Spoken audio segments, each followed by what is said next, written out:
Integral speech has everything to do with how we speak to ourselves, how we speak to others, how we use our words and our language to describe and shape our experiences. So we've touched on this a bit throughout the precepts, as well as the Marcus Aurelius version of how the soul degrades itself, by saying not to engage in false speech, not to engage in deception or lies. Now, why this is important is because the way that we speak, when we are speaking in an integral way, the way that we communicate to ourselves is in a way that, number one, does not go against ourselves or others. And two, and on the active side of this, is in a way that supports us, supports others, and points us all back to our humanity.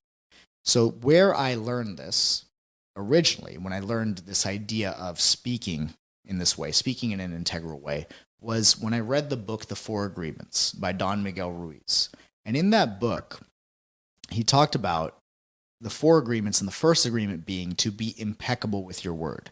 And what he meant by being impeccable with your word is to speak in a way that does not go against yourself or others. Because the word impeccable comes from the Latin word peccatos, which means to sin. And sin is essentially saying to go against oneself or to go against others. So if we're going to point back to our humanity with our words, with the way that we speak to ourselves and others, it is important that we are impeccable with our word, that we have integral speech, that we don't use our words to degrade ourselves. We don't use our words to degrade others. So going again, building off of everything that we've talked about up until this point, if you're maybe violating Marcus Aurelius's soul degradation number 2, which is to intend malice or try to cause pain, if we're doing that with our words, whether we're beating ourselves up or we're trying to beat someone else up with our words verbally, then we're going against ourselves, we're going against others, we're going against our entire humanity. So our words are not something that are insignificant. They're actually incredibly important to be able to be conscious of, to be able to use in a way that is very intentional. And if we don't do this, what we end up doing is we end up creating almost like a prison for ourselves. One of my coaching mentors, Dr. Mario Garcia of the Neurostrategic Coaching Institute, always says, the words you speak create the house that you live in. And this has always been something that's resonated with me because we literally shape our experience through our words. Our words are symbols that we use to communicate our emotions, we use to communicate our situations, and the way that we speak can either be in a positive way, a neutral way, which is typically just simply very functional, or a negative way, a way that is attempting to degrade.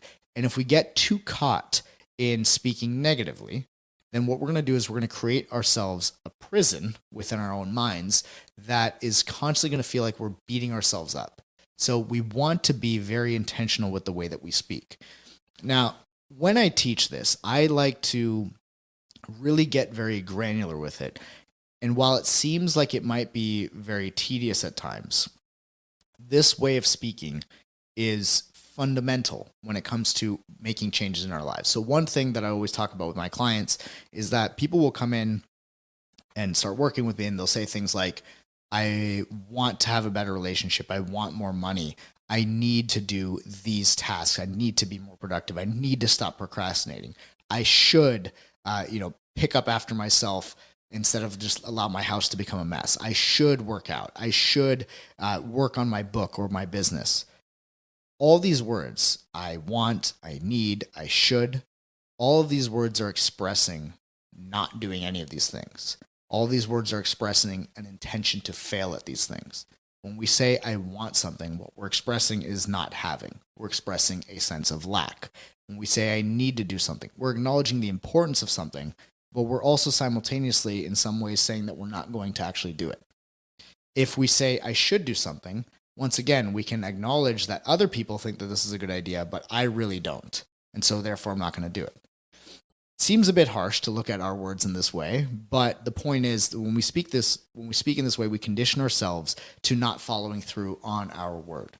So there's a massive difference between I want to do something and I choose to do something. And one thing that I always work on with my clients is this idea of choice, of bringing a sense of sovereignty, first and foremost, to the way that you speak. Because one thing that I've noticed a lot of people will do, especially when it comes to matters of personal development, self-improvement, making changes of any kind, is that they'll say this one a lot. And I know I had been in almost like a hypnosis of my own doing of saying this to myself, which is, I have to do this. I have to do that. And when we say I have to, what we are doing is telling ourselves that we don't have a choice in the matter. We are actually denying our own free will when we use language like I have to, because the symbology of I have to is not having any agency. It's not having any sovereignty. You might be intending to say that something's really important, really serious, but when you say I have to, we create rigidity within ourselves. We create a level of seriousness that makes it very difficult for us to move and be flexible within our own lives. And we imply to ourselves and condition ourselves to believe that we don't have a choice in the matter.